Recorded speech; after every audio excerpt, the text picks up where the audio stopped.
Bonjour et bienvenue à cette présentation qui traitera d'un sujet sur lequel vous vous posez sûrement plusieurs questions, c'est-à-dire la recherche et la lésion médulaire. En 2019, qu'est-ce qui nous est disponible? Est-ce que certaines interventions que je peux faire qui vont améliorer ma condition, qui vont me permettre de récupérer certaines fonctions que j'ai perdues? Et si je me fais faire telle ou telle intervention, est-ce qu'il y a une garantie de succès? Ce sont à toutes ces questions que je vais essayer de répondre dans les prochaines minutes. Je me présente, je suis Michel Danakas, physiothérapeute travaillant au programme lésion médulaire à l'Institut de réadaptation Gingras-Lindsay de Montréal depuis maintenant 36 ans. L'objectif de cette présentation est de vous transmettre de l'information le plus claire et le plus compréhensible possible afin que vous sachiez ce qui se passe un peu dans le domaine de la recherche, mais également, peut-être cette information-là vous aidera à prendre une décision dans l'éventualité où vous êtes intéressé à participer à certains projets de recherche. On va parler d'interventions, pas de toutes les interventions parce qu'il y en a trop, mais des interventions qu'on entend le plus souvent parler ou qu'on est susceptible d'entendre parler dans un proche avenir. Et également, je dois vous clarifier que l'information que je vais donner demeure une information qui est générale. Je ne me prétends pas expert en la matière, mais j'ai quand même le mérite d'avoir beaucoup lu sur le sujet, d'avoir rassemblé l'information afin de vous la présenter. Tout au long de la présentation, il y a plusieurs points que j'aimerais qu'on retienne. Tout d'abord, actuellement, en 2019, il n'existe aucune intervention standardisée qui va nous permettre d'améliorer notre condition, sauf peut-être, par exemple, la chirurgie de décompression, où il est clairement prouvé que si on décompresse la moelle épinière en deçà de 10 heures, nos chances d'avoir moins de déficit neurologique sont meilleures. 1. 2. Il y a certaines approches par compensation. On n'a qu'à penser au transfert de tendons qui ont démontré que la personne gagnait effectivement plus de fonctions au niveau de la main, par exemple, pour ceux qui ont une lésion au niveau cervical. Également à retenir, en 2018-2019, la réadaptation se concentre à maximiser le potentiel de vos capacités. Il n'existe rien qui va nous faire apparaître des choses qui ne sont pas présentes, des fonctions qui ne sont pas là, ou des muscles qui sont complètement paralysés. Parce qu'évidemment, si on avait une intervention, on l'utiliserait. L'accent de la recherche est beaucoup porté sur la capacité à regagner la marche. C'est très vendeur. On a qu'à penser à la nanotechnologie, les exosquelettes, la nouvelle technologie, l'intelligence artificielle.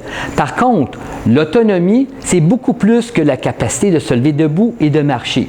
C'est, par exemple, les études démontrent que la priorité des gens qui ont une lésion à la moelle épinière, c'est de regagner le contrôle, 1, sur la vessie et les intestins, 2, avoir une meilleure gestion, un meilleur contrôle de la douleur, et en troisième position, de regagner la fonction des mains pour ceux qui sont tétraplégiques, donc une lésion au niveau cervical, et la capacité de pouvoir remarcher pour ceux qui ne peuvent pas remarcher. Donc, ça vient en troisième position.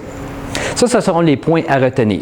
Alors, tout au long de la présentation, ce que j'aimerais qu'on fasse ensemble, premièrement, on va revoir qu'est-ce qui se passe exactement au niveau de la moelle épinière lorsqu'on a une lésion, parce que ça va nous permettre de mieux comprendre pourquoi on fait telle ou telle intervention. Ensuite, on va voir quelle direction la recherche a tendance à prendre. Il y a plusieurs directions possibles. On va voir chacune de ces directions-là et on va se concentrer principalement sur 3 de ces directions-là. Finalement, malgré que la recherche est quand même très avancée au niveau de la lésion médulaire, il existe encore plusieurs préoccupations. Et ça, les chercheurs sont unanimes là-dessus. On ne peut pas faire n'importe quoi, n'importe quand, parce qu'on peut se retrouver avec des effets qui sont non souhaitables. Et finalement, je vais rementionner c'est quoi les différents messages à retenir. Voici donc le résultat final suite à une lésion traumatique à la moelle épinière, parce qu'il y a beaucoup de choses qui se passent et c'est très complexe. Premièrement, on a la formation d'une cavité qui est remplie de liquide. Autour de cette cavité-là, on a une cicatrice qu'on appelle une cicatrice gliale. C'est comme un mur de ciment. La neurone, c'est la cellule de la moelle épinière. La neurone veut traverser cette lésion-là, mais à cause du fait qu'il y a une cicatrice, c'est dur comme du ciment et la neurone ne peut pas la traverser. Alors ça, c'est un gros problème. Deuxièmement, autour de cette cicatrice-là, il y a des molécules qui vont empêcher la neurone de vouloir se régénérer. Parce qu'elle, la neurone, elle veut se régénérer. Dès qu'elle vient en contact, non seulement elle ne peut pas traverser, mais ces molécules-là vont empêcher la régénération. Ensuite, on a l'axone. L'axone, c'est la branche principale de notre neurone lors de l'accident qui peut être coupée. Alors, on a une destruction de l'axone et il y a certaines axones qui sont intactes, mais qui vont perdre leur isolant. L'isolant, c'est ce qui permet au courant électrique de passer rapidement dans notre neurone et c'est ce qui fait qu'on a une force musculaire acceptable, une bonne perception des sensations. Alors ça, en gros, c'est tout ce qui se passe au niveau de la moelle épinière suite à un accident. Alors, considérant toutes ces connaissances-là, la recherche a pris différentes tangentes. Il y en a à peu près 5 que j'ai regroupées. La première, suite à l'accident, on veut protéger les neurones qui sont intacts. On ne veut pas qu'il y en ait plus qui se détruisent par ce qu'on appelle la neuroprotection. Deuxièmement, on va essayer de faire repousser les neurones pour que des connexions se refassent, ce qui est très difficile. La principale barrière, c'est notre cicatrice autour de notre cavité. Il n'y a rien qui peut traverser ça. Troisièmement, et c'est lors de la présentation, on va se concentrer sur les 3 dernières directions de la recherche. Remplacer les cellules mortes et par ça, on a différentes interventions, dont les transplantations de cellules souches embryonnaires qu'on a déjà entendu parler et que je vais développer un peu plus tard. Ensuite, il y a également la neuroréadaptation. Et ça, tous les chercheurs sont unanimes. Quelle que soit l'intervention qu'on va se faire, la réadaptation suite à l'intervention est primordiale. C'est ce qui va faire que les bonnes connexions vont apparaître. Et finalement, une approche par compensation, c'est-à-dire redonner une fonction qu'on a perdue, mais pas par rapport à une régénération de la moelle épinière, mais plus par la technologie. On pense aux exosquelettes, on pense aux neuroprothèses, aux implants neuronaux, et je vais développer là-dessus dans quelques instants. Regardons donc ensemble un des axes, c'est-à-dire remplacement des cellules mortes par transplantation. Ici, on entend les transplantations de cellules souches. Alors, il y en a différents types de cellules souches. Avant de rentrer là-dedans, mais qu'est-ce qu'une cellule souche? Alors, ça a été découvert il y a à peu près une soixantaine d'années, et ces cellules-là ont été démontrées comme étant capables de produire tout type de cellules dont notre corps est composé. Alors, tout au long de notre vie, la majorité des cellules vont vivre de quelques jours à quelques semaines. Et le travail des cellules souches, c'est de remplacer ces cellules-là. Alors, il y a 3 sources principales de cellules souches. Premièrement, des cellules souches embryonnaires, donc qui proviennent d'un embryon, d'une clinique de fertilité. Alors, il s'agit de prendre les cellules d'un embryon. Le problème avec ça, c'est un problème éthique, c'est que l'embryon est bon pour, après ça, les poubelles, on doit le jeter, l'embryon n'est plus viable. Ces cellules-là ont le gros avantage d'être ce qu'on appelle pluripotentes, c'est-à-dire qu'elles vont donner naissance à tous les types de cellules de notre corps. Deuxième source, les cellules souches fétales. Donc, à partir d'un fœtus. Ce sont des cellules un peu plus spécialisées qui vont donner naissance à une certaine catégorie de cellules, mais pas toutes les cellules de notre corps.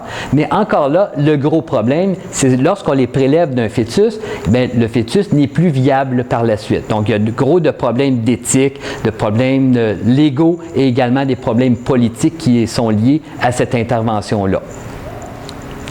La troisième source de cellules souches, ce sont les cellules souches adultes que l'on a découvert il y a à peu près, il y a quelques décennies, et ce sont des cellules spécialisées.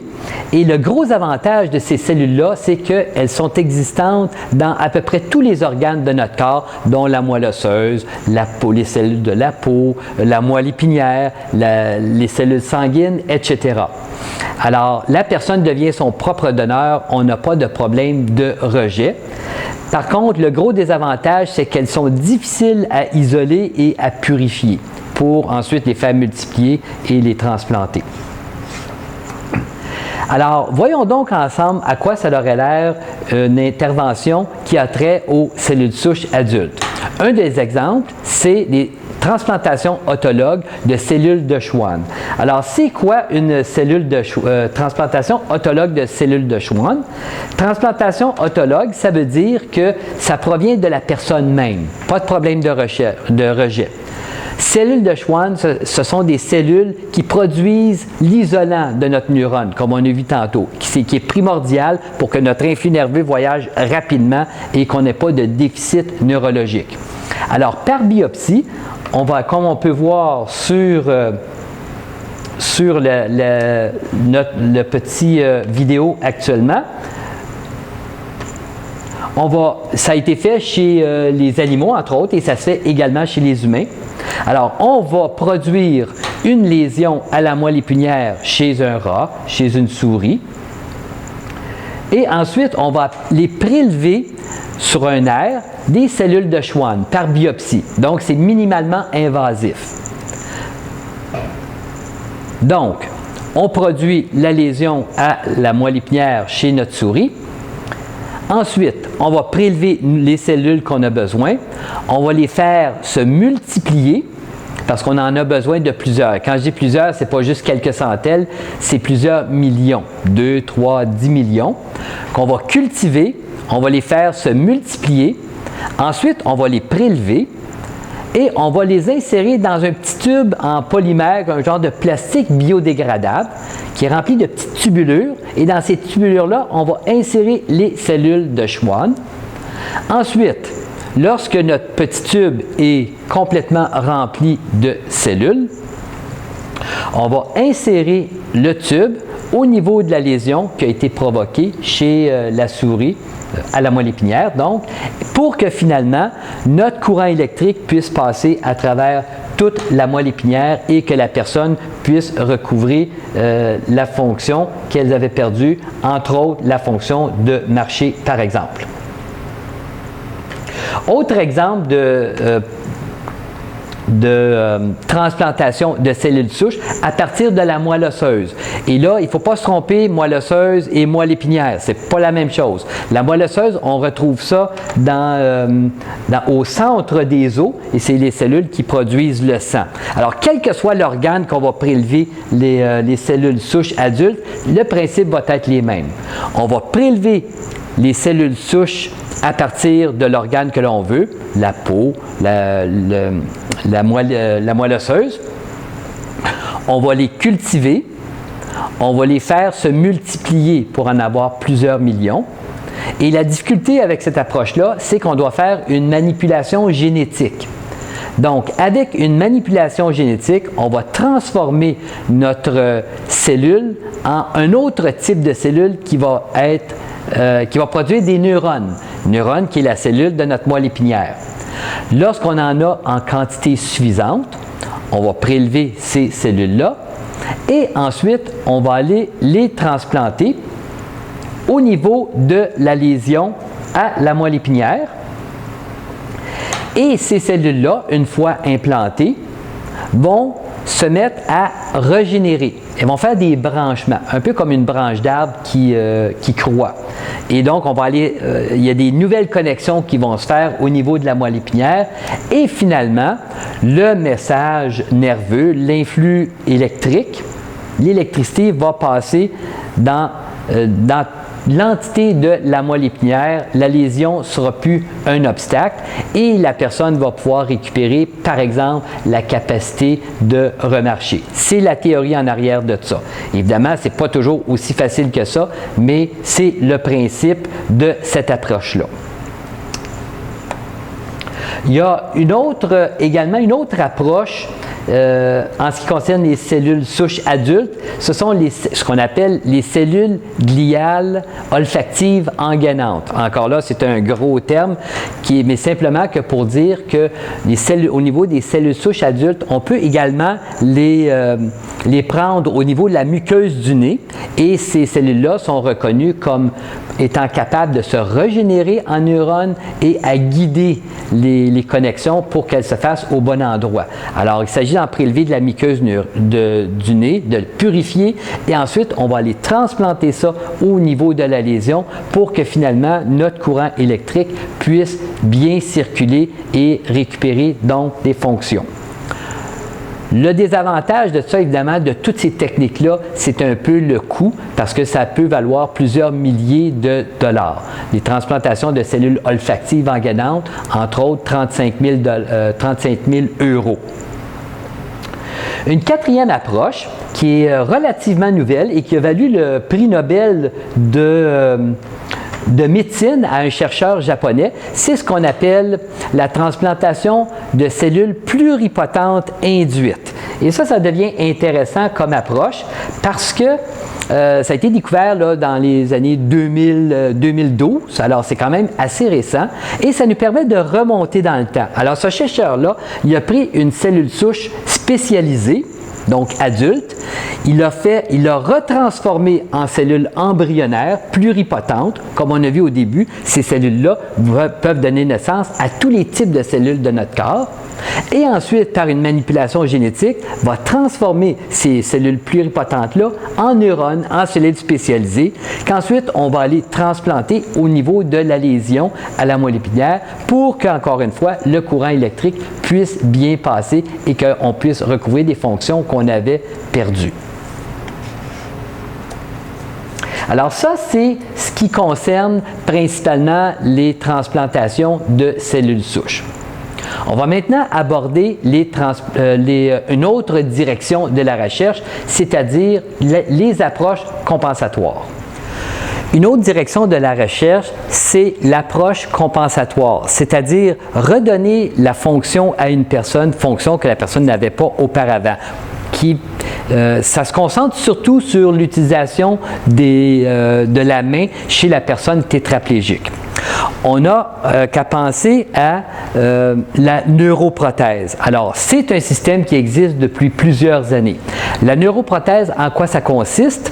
C'est qu'on va implanter des électrodes au niveau des muscles qui sont paralysés et on va implanter des capteurs sur l'épaule opposée, de sorte que lorsque la personne va faire un petit mouvement de l'épaule, ça va envoyer l'information par télémétrie aux électrodes qui sont implantées aux muscles paralysés pour pouvoir bouger la main. Par exemple, si la personne faisait un léger mouvement vers l'avant de l'épaule, ça permettrait à la neuroprothèse d'ouvrir la main et un mouvement arrière de fermer la main. Et ça redonne la fonction de préhension à la personne, alors qu'auparavant, sans cette intervention-là, la personne ne pourrait pas prendre d'objet ou ça serait beaucoup plus difficile. Une autre approche, ce sont les transferts de tendons. Transfert de tendons, le premier a été fait ici au Québec en 2008 et il y a une équipe experte qui s'occupe chaque année sur base régulière de rencontrer les gens et de voir qui sont les bons candidats pour avoir un transfert de tendons. Et encore là, c'est pour améliorer la fonction principalement de la main chez la personne ayant une tétraplégie. Alors, ça consiste à prendre le tendon d'un muscle qui est relativement fort et d'aller le transférer sur un muscle qui est complètement paralysé ou très, très faible. De sorte que le muscle a maintenant une nouvelle fonction. Par exemple, on pourrait prendre un muscle de l'épaule ou un muscle du coude et aller l'insérer sur le muscle paralysé, par exemple, qui va permettre à la personne de lever la main ou de détendre son coude pour récupérer cette fonction-là. Alors ça, c'est ce qu'on appelle le transfert de tendon. Le désavantage, si on veut, de cette technique-là, c'est qu'on doit attendre au moins 1 an avant d'avoir cette intervention-là. On est plâtré pour une période de 6 à 8 semaines, donc le bras est immobilisé, on perd notre fonction. Il y a une cicatrice qui est quand même assez extensive et on doit faire attention à cette cicatrice-là tout au long de la réadaptation pour ne pas l'endommager. Alors, c'est un processus qui demande plusieurs semaines, voire quelques mois d'entraînement. Comme je l'ai mentionné auparavant, la réadaptation, c'est la partie cruciale suite au transfert de tendons. Autre chose qu'on va entendre parler dans un proche avenir, ce sont les transferts de nerfs, transferts nerveux. Alors, en quoi ça consiste? Voyons premièrement ce qui arrive si je veux, par exemple, bouger ma main. Alors, si on se souvient, si je veux bouger ma main, le signal va partir du cerveau, va descendre dans ma moelle épinière et va prendre le nerf qui va se rendre aux muscles qui régissent le mouvement des doigts. Et ces nerfs-là se retrouvent dans le bas du cou, se rendent aux muscles pour que je puisse bouger ma main. Il est évident maintenant que si on a une lésion médullaire un peu plus haut, le message ne passe pas. Alors, le nerf et les muscles sont intacts, c'est juste que le message ne passe pas. Alors, le transfert nerveux consiste à prendre un nerf ou une branche d'un nerf qui est plus haut que de la lésion et d'aller le rattacher au nerf qui est sous la lésion pour faire un genre de pont, mais sans passer par la moelle épinière. Et ainsi, après 12-18 mois, parce que le nerf, lui, va repousser jusqu'au muscle, la personne va pouvoir récupérer la fonction des doigts, par exemple, si c'est ça qu'on veut.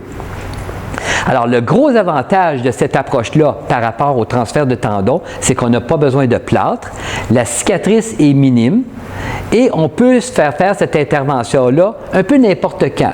Aussi, on peut le faire tôt comme plus tard, pas comme le transfert de tendons qui se fait 1 an après, au moins après le traumatisme. Alors ça, c'est le transfert nerveux. Et encore là, à l'Institut de réadaptation Gingras-Lindsay de Montréal, il y a l'équipe qui s'occupe des transferts de tendons. Éventuellement, vont sûrement s'occuper des transferts nerveux. On commence à en parler. Donc, c'est quelque chose à surveiller dans un proche avenir. Une autre direction de la recherche, comme je l'ai mentionné au tout début, c'est la neuroréadaptation et tous les chercheurs sont unanimes en ce sens-là. La réadaptation, c'est un des points cruciaux. Quelle que soit l'intervention qu'on va se faire, il faut avoir de la réadaptation par la suite et par les années passées, souvent, ça ne se produisait pas. À ce moment-là, les bonnes connexions ne peuvent pas se faire. Alors, en ce qui concerne la neuroréadaptation, il existe quelques systèmes, si on exclut évidemment la réadaptation fonctionnelle intensive conventionnelle. On a ce qu'on appelle le Body Weight Support Treadmill System ou la marche sur tapis roulant avec système de support. Alors, l'Institut de réadaptation de Montréal, à la fin des années 90, début des années 2000, on a participé à un projet de recherche avec 4 centres américains sur la marche sur tapis roulant avec système de support. Et on voit ici un peu ce que ça a l'air, ce système-là. Alors, il s'agit, à l'aide de 3 entraîneurs, de faire marcher quelqu'un sur le tapis roulant à l'aide d'un support de poids. Technique qui est très exigeante, non seulement pour les entraîneurs, mais également pour la personne qui marche sur le tapis roulant. Alors, l'étude a démontré et on a utilisé 2 groupes. Donc, un groupe avec la marche sur tapis roulant et un groupe contrôle qui n'avait pas cet entraînement-là. Et on a choisi, dans les 2 groupes, il y avait des lésions complètes et incomplètes. Et les résultats ont démontré que quel que soit l'entraînement et quelle que soit la sévérité de la lésion, que la lésion soit complète ou incomplète, groupe contrôle ou le groupe expérimental, il n'y avait pas de différence au niveau de l'autonomie à la marche. Les gens qui avaient une lésion complète n'ont pas regagné la fonction de la marche et les gens qui avaient des lésions incomplètes ont eu quelques améliorations, mais surtout liées aux paramètres physiologiques d'un entraînement physique. Vessie, intestin, sain, meilleures conditions cardio-respiratoires, etc. Donc, c'est des choses qui étaient liées plus au physiologique qu'à l'entraînement sur le tapis roulant avec le système de support. Alors, au niveau des entraîneurs, il y a eu quand même pas mal de blessures parce que c'était très exigeant. Et pour pallier à ce problème-là, en Suisse, on a élaboré un système qu'on appelle le Locomat, qui est un exosquelette. Et cet exosquelette-là, qui est relié à un tapis roulant, il permet à la personne de marcher, que la lésion soit complète ou incomplète. Donc, l'appareil va assister la personne si la lésion est incomplète et va permettre à la personne de marcher si la lésion est complète. Le gros désavantage peut-être de cet appareil-là, c'est qu'on ne peut pas en faire l'acquisition dans notre sous-sol. C'est à peu près 3/4 de million de dollars US. Et il n'y a aucune évidence scientifique qui nous permette de croire que parce qu'on marche sur un tapis roulant à l'aide d'un exosquelette, qu'on va recouvrer la fonction de marche. Oui, on va améliorer notre forme physique, mais c'est plus relié à l'entraînement physique de marcher sur tapis roulant, même si c'est l'appareil qui nous fait marcher. Il y a d'autres systèmes également qui existent en réadaptation. La stimulation électrique fonctionnelle. Donc, il s'agit de mettre des électrodes de surface sur la musculature pendant qu'on pédale sur une bicyclette ou pendant qu'on marche pour quelqu'un qui aurait un pied tombant, par exemple. Et ces systèmes-là vont permettre aux muscles de mieux fonctionner et de rendre, par exemple, la marche plus sécuritaire.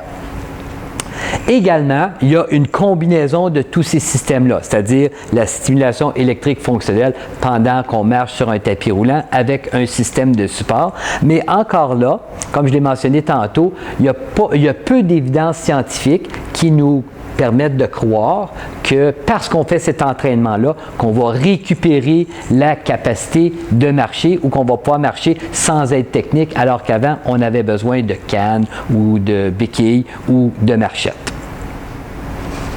On poursuit avec la neuroréadaptation. On introduit les exosquelettes. Ça fait quand même pas si longtemps que ça que les exosquelettes existent pour la réadaptation neurologique, parce que c'est un concept qui date en fait des années 60. On va le voir un petit peu plus loin. Alors, il existe principalement deux types d'exosquelettes. Il y en a un, comme on voit ici sur le clip vidéo. C'est un exosquelette qui va permettre à la personne de marcher malgré une lésion complète. Alors, il s'agit d'insérer l'exosquelette qui est quand même assez lourd et assez exhaustif. Et par une montre bracelet, la personne va peser et va introduire un programme. Alors, un programme, par exemple, pour se lever debout, un programme pour s'asseoir, un programme pour monter les escaliers et les descendre, et un programme pour marcher. Alors, ces appareils-là ne sont pas encore des appareils intelligents. Ça veut dire qu'ils ne s'adaptent pas à l'environnement. Il doit y avoir des programmes qui vont faire marcher la personne. Alors ça, c'est le type ReWalk. Un autre type d'exosquelette qu'on va rencontrer, c'est pour les lésions qui sont incomplètes. Et ça, c'est un système qui existe en fait depuis les années 60. Ça a été dessiné et utilisé par les soldats de l'armée américaine pour transporter des lourdes charges en montagne. Alors, l'exosquelette permet d'assister la personne à faire des tâches que sinon on ne pourrait pas faire parce que c'est trop difficile. Alors, on a pris ce concept-là et on l'a mis en réadaptation. Alors, on a qu'à penser à un système qu'on a acquis ici à l'Institut de réadaptation Gingras-Lindsay de Montréal il y a quelques années. C'est l'exosquelette Exos. Exos, c'est donc un exosquelette qui va permettre à la personne de marcher si la lésion est complète ou si la lésion elle est incomplète. Donc, il va assister la personne. C'est encore assez exhaustif, c'est encore assez pesant. Le coût, environ 185 000 $ US. Et par un transfert de poids, la personne va apprendre à contrôler l'exosquelette qui va lui permettre de marcher.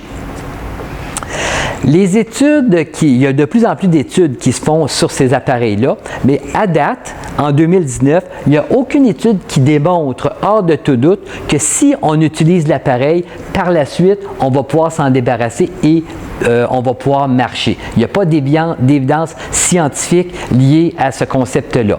Les améliorations qu'on a, encore une fois ici, sont liées au fait qu'on est debout. Au niveau vessie, intestin, la solidité des os, la condition cardio-respiratoire, etc. Donc, encore une fois, ces systèmes-là sont quand même assez exhaustifs et doivent être programmés par ordinateur. Il y a des programmes qui sont spécialement introduits pour, par exemple, se lever debout, pour marcher, pour aller s'asseoir, etc. Ces systèmes-là sont utilisés principalement en réadaptation. Dans la vie de tous les jours, on n'en voit pas. Et en fait, à chaque fois que j'ai posé la question aux gens qui utilisaient les exosquelettes, dans la majorité, ils m'ont dit qu'ils ne l'utiliseraient pas à la maison. Pourquoi? Parce que oui, ça leur permet de marcher, mais en même temps, s'il y a un bris mécanique ou si la personne tombe, l'appareil tombe en panne, la personne n'a pas le fauteuil roulant et elle est bloquée là. La personne qu'on voit sur la vidéo, c'est lorsque j'étais au Danemark et cette personne m'a carrément dit que c'était impensable pour lui d'utiliser ça à la maison malgré qu'il contrôlait très bien l'appareil, mais toujours sous supervision dans un cadre de réadaptation. Dernier petit point par rapport aux exosquelettes, point d'intérêt, c'est l'exosquelette Kyogo. Sa particularité, c'est qu'il est fabriqué ici au Québec depuis 2010. C'est un exosquelette qui va assister la personne à marcher et vous pouvez en faire l'acquisition pour la modique somme de 45 000 $. Alors, ça commence à être un petit peu plus abordable comparativement à presque 200 000 $ US pour les autres types d'exosquelettes. Alors, si on poursuit toujours au niveau des approches, si on veut, compensatoires ou en même temps de réadaptation, on a les implants neuronaux. Alors là, ça devient quand même assez intéressant et très technologique. Il y a des implants qui ont été fabriqués en Suisse il y a quelques années de ça, avec des matériaux qui ressemblent beaucoup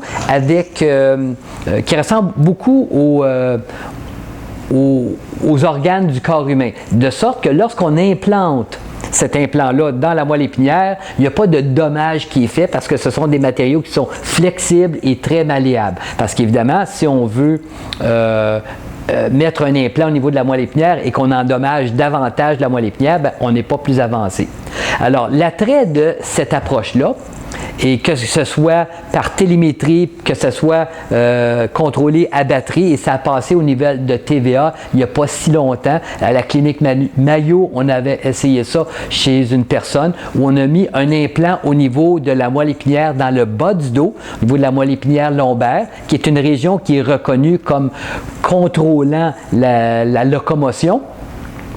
Eh bien, lorsqu'on envoie des influx électriques, un courant électrique, des impulsions électriques à cet implant-là, la personne a pu recommencer, par exemple, à marcher. Alors, ça facilite la marche ou ça peut même amener des mouvements que normalement, ils n'étaient pas présents à cause de la lésion. Alors là, encore là, il y a différents types d'implants, mais le principe est le même.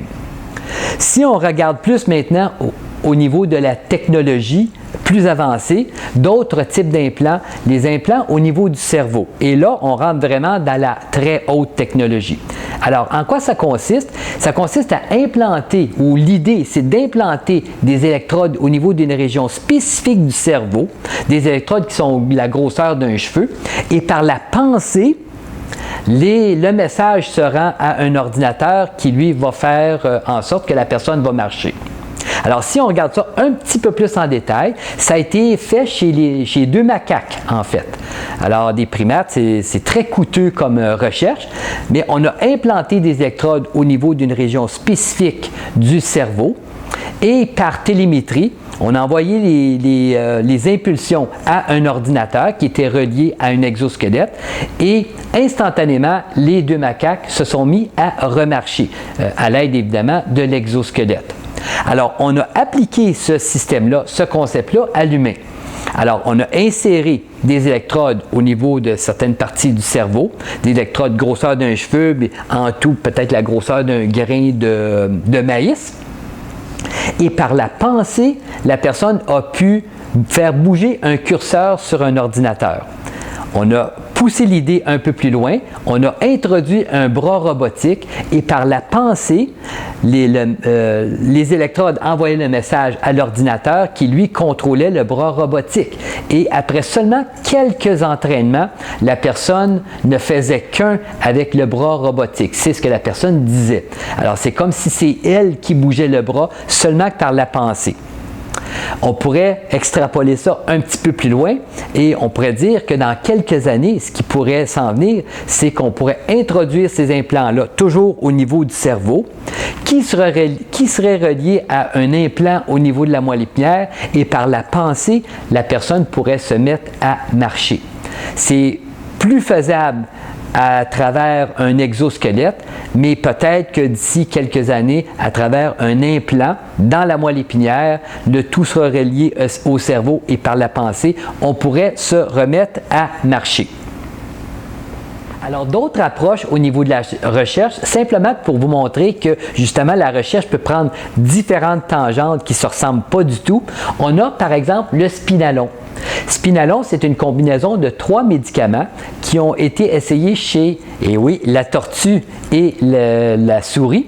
Et on s'est aperçu que quand on donnait cette combinaison de médicaments-là, les animaux se mettaient spontanément à marcher pour une période de 30 à 60 minutes. Alors, on a pris ce concept-là et on l'a appliqué chez l'humain. Et il y a quelques années, peut-être 3 ou 4 ans, ça avait passé aux nouvelles. L'Université McGill, chez 50 sujets, ont fait cette étude-là avec l'utilisation du Spinalon. Qu'est-ce qui en est résulté? On ne le sait pas, on n'a pas entendu parler. Et souvent, ça arrive, ça, en recherche. Il y a des idées super brillantes qui sortent, mais après ça, on n'entend plus du tout parler, on ne sait pas trop ce qui se passe. Des fois, les compagnies font faillite, etc. C'est très onéreux et souvent, ça se perd et on ne sait pas trop ce qui se passe avec ça. Autre étude, autre attrait, le poisson zèbre. Alors, comme on peut voir, ça peut prendre vraiment différentes tangentes. C'est quoi l'attrait du poisson zèbre?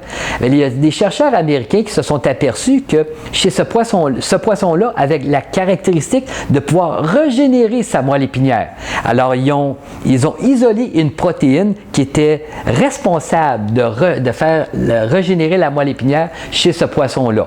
Alors, si on extrapole l'idée, on prend ce concept-là, si on arrive à isoler un tel type de protéine chez l'humain, bien, on pourrait penser que dans un proche année ou dans quelques années, on pourrait prendre cette protéine-là et l'activer pour que, suite à une lésion médulaire, la moelle épinière puisse se régénérer, ce qui n'arrive pas nécessairement actuellement à cause de tous les problèmes dont on a parlé au tout début, là, les problèmes qui arrivent au centre même de la moelle épinière. Alors, en conclusion, on a vu que suite à une lésion à la moelle épinière, il y a beaucoup de choses qui se passent à différents temps et ces choses-là sont très complexes. La recherche a pris différentes tangentes et ces tangentes-là ne se ressemblent pas du tout. On peut aller du poisson zèbre à l'exosquelette. Il y a plusieurs de ces interventions-là qu'on peut utiliser chez l'être humain, mais il y en a aussi qui sont encore à l'étape chez les animaux. Alors, malgré que la recherche est quand même assez avancée, comme je l'ai dit au tout début de la présentation, en ce qui concerne la lésion médulaire, il existe encore beaucoup de préoccupations. Par exemple, des anomalies génétiques. On l'a vu, dans certaines interventions, il y a des manipulations génétiques qui se font. Il faut que ça soit très réglementé et on ne peut pas faire n'importe quoi, n'importe quand. Ensuite, il y a des réactions immunitaires. Si la personne n'est pas son propre donneur, on peut avoir des problèmes de rejet. Ensuite, il y a des réactions physiologiques non désirables qui peuvent survenir. Je me souviens à un moment donné que ça avait passé aux nouvelles en Suisse. Il y a une dame qui s'était fait faire une transplantation de cellules souches embryonnaires et il en résultait avec une condition beaucoup plus de douleur, beaucoup plus de spasticité et si c'était à refaire, elle y penserait 2 fois. Donc, il faut faire attention aux réactions physiologiques qui seraient non désirables. Ensuite, des problèmes de tumeur. Souvent, ces cellules-là qu'on va transplanter vont se développer en tumeurs cancérales, ce qu'on appelle des tératomes. Bon, évidemment, on ne veut pas ça. On a eu des problèmes dans les dernières années de méningite suite à des transplantations de cellules souches embryonnaires en Chine, entre autres, des problèmes d'infection au niveau de la membrane qui va protéger la moelle épinière, le cerveau. Alors évidemment, on peut se retrouver avec plus de problèmes qu'initialement, c'est quelque chose qui n'est pas souhaitable. Et finalement, encore là, des problèmes d'éthique, parce que si on prend des cellules souches à partir d'embryons, de fœtus, eh bien, il y a tous les problèmes politiques, légaux et éthiques qui se rattachent à ça. Alors, quels sont donc les différents messages à retenir de cette présentation-là ou de l'information que je viens de vous donner? Il y a plusieurs des interventions qui sont encore expérimentales. Il faut faire attention à ça. Ce sont des expériences. On vous demande un montant d'argent alors qu'on devrait vous en donner parce que vous faites partie d'un projet de recherche. Il n'y a aucune garantie qu'on peut vous donner d'un succès par rapport à tel type d'intervention. Ça n'existe pas. Alors, il faut faire bien attention si on vous promet des choses. La réadaptation, ça demeure une des choses primordiales si vous faites faire une intervention quelconque ou même suite à la lésion médulaire. C'est ce qui va vous permettre d'acquérir une autonomie. Alors, c'est très important d'y adhérer et de continuer à garder son corps en bonne santé. L'autonomie, c'est beaucoup plus, comme on l'a mentionné au début, que simplement la capacité de recouvrer la capacité de marcher. L'autonomie, ça va avec le contrôle des WC intestins, pouvoir faire ses transferts, pouvoir s'habiller, etc. Et finalement, si jamais vous êtes intéressé à participer à un projet de recherche, eh bien, il y a un site Internet que je vous recommande qui apparaît à l'écran et qui va vous donner toutes les questions qui vont être importantes à poser avant même d'apposer votre signature sur le contrat. Alors, ceci termine donc la présentation et je vous remercie beaucoup de votre attention.